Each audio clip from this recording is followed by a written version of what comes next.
Graça e paz, meus amados irmãos, minhas irmãs. Eu sou Jair Pereira, discípulo comprometido de aliança e conselheiro da assistência geral do Reavivamento e Desenvolvimento Integral. Sejam bem-vindos ao grupo de evangelização do Movimento Católico Discipulado de Jesus Cristo. Estamos nas meditações orante do curso bíblico católico, no segundo livro dos Reis. Hoje meditamos nos capítulos 14 a 17. O discípulo só cresce no caminho da palavra de Deus e do Espírito Santo. Por isso, abra a sua Bíblia e vamos juntos meditar a palavra de Deus.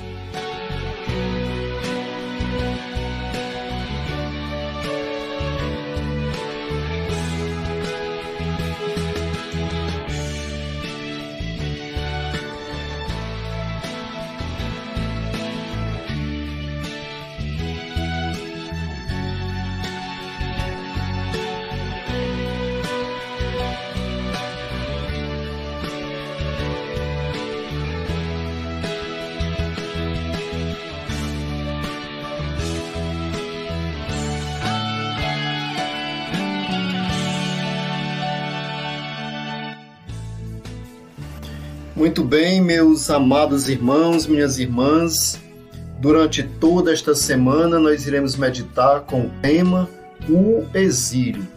Segundo Reis, capítulos 14 até o capítulo 25. Iniciamos hoje a meditação da vivência, o exílio da Assíria. Deus criou o homem para a felicidade e não teria criado se não fosse para esta finalidade. Então aqui eu repito, Deus criou o homem para a felicidade e não teria criado se não fosse para esta finalidade. Essa assertiva de Santo Agostinho é muito importante para compreendermos o sentido teocêntrico para o qual converge toda a história da salvação. O homem vivo é a glória do Deus vivo. Deus o predestinou para ser o louvor da sua glória. O mal entra na história justamente como barreira para o plano de Deus, e por isso a consequência do pecado é sempre a morte. Então, a consequência do pecado é sempre a morte, a escravidão, as trevas, o contrário da vida, da liberdade e da luz. Deus é fiel, coerente e determinado. Para além do mal e da maldade do homem, a sua palavra permanece e a sua fidelidade é para sempre. Mesmo que lhe sejamos infiéis, ele permanece fiel, pois não pode contradizer-se. Desde Adão, o homem desobedeceu seu Criador e sofre as consequências da desobediência.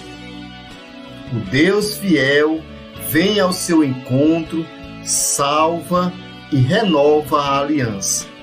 Mas o homem volta a pecar, como ainda hoje eu e você também somos pecadores, ingratos e ignorantes.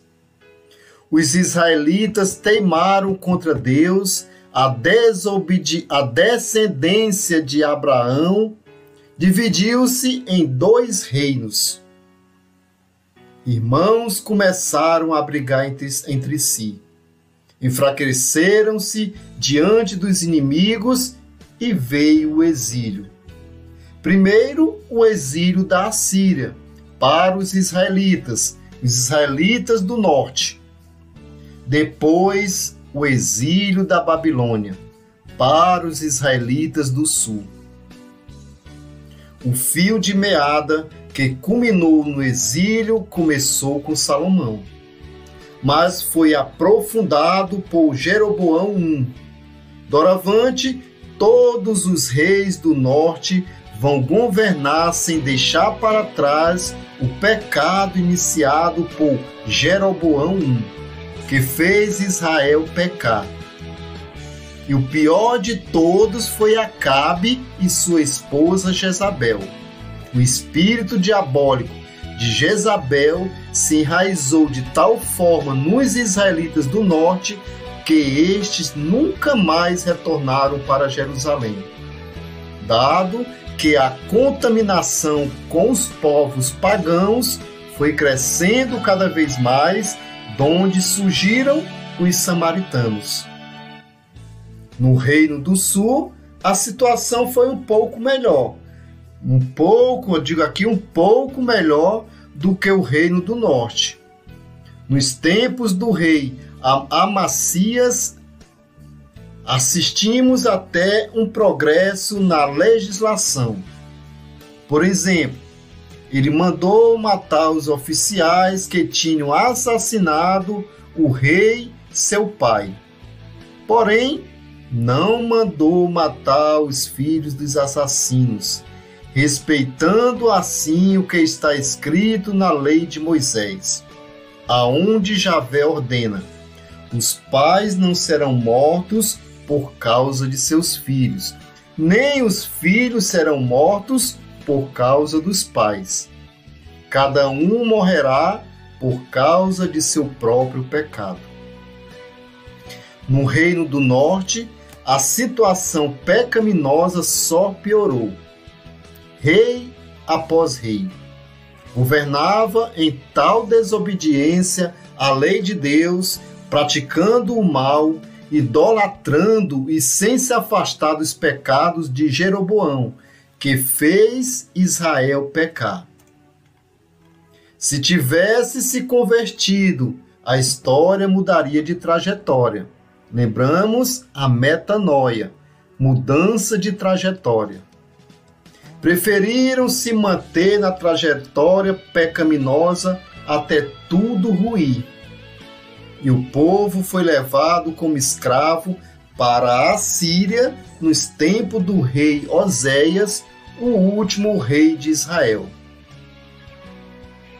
Salmanassar, rei da Síria, atacou Oséias e mandou acorrentá-lo na prisão.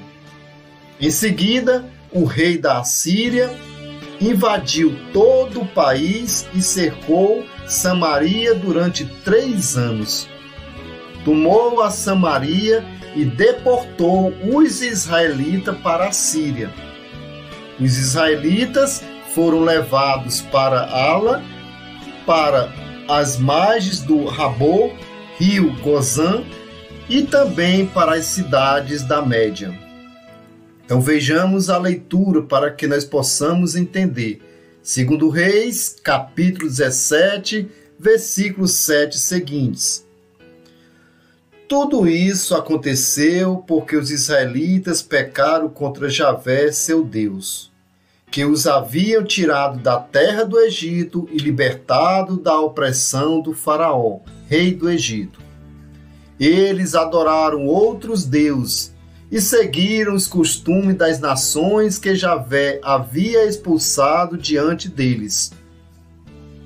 Os israelitas fizeram contra Javé, seu Deus, coisas que não deveriam ter feito.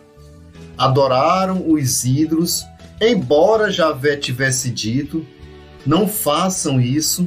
Javé tinha advertido Israel e Judá por meio de todos os profetas e videntes, dizendo: convertam-se do seu mau comportamento e obedeçam aos meus mandamentos e estatutos, de acordo com toda a lei que dei a seus antepassados e que lhes transmiti através de meus servos, os profetas.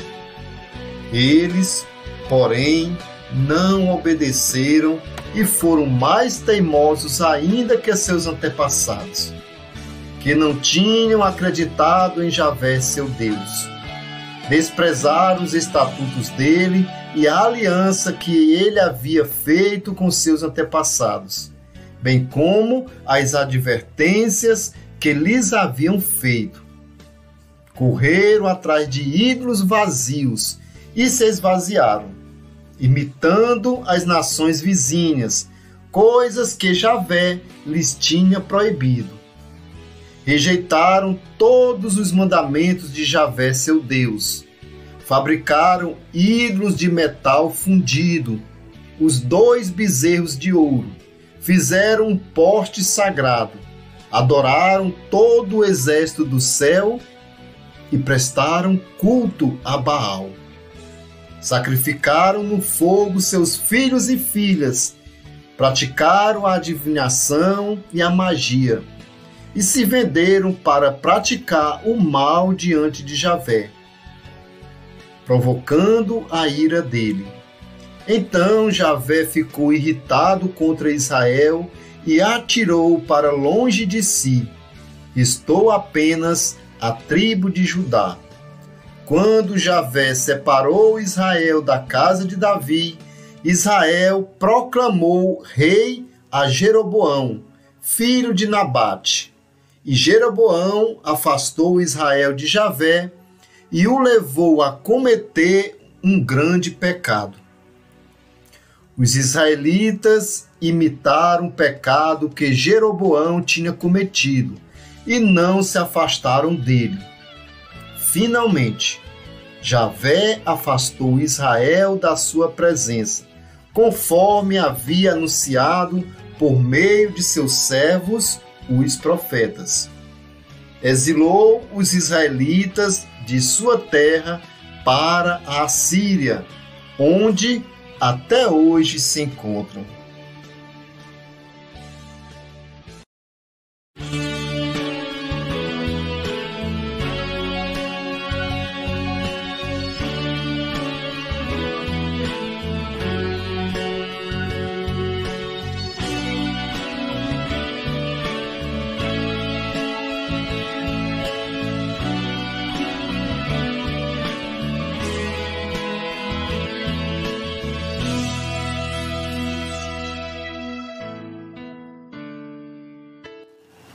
Meus amados irmãos, minhas irmãs, que a palavra de Deus continue frutificando na sua vida. Faça a leitura de hoje em 2 Reis, capítulos 14 a 17, e partilhe aqui nos comentários. Assim, uns vão edificando os outros no caminho da palavra de Deus. Encerrando a meditação de hoje, convido você para fazer o CCC, curtir, comentar e compartilhar esse vídeo. Faça o seu CCC, curta, comente e compartilhe. Muito obrigado, meu irmão e minha irmã, pela sua participação. E até amanhã com a próxima meditação orante do Grupo de Evangelização do Discipulado de Jesus Cristo. Graça e paz.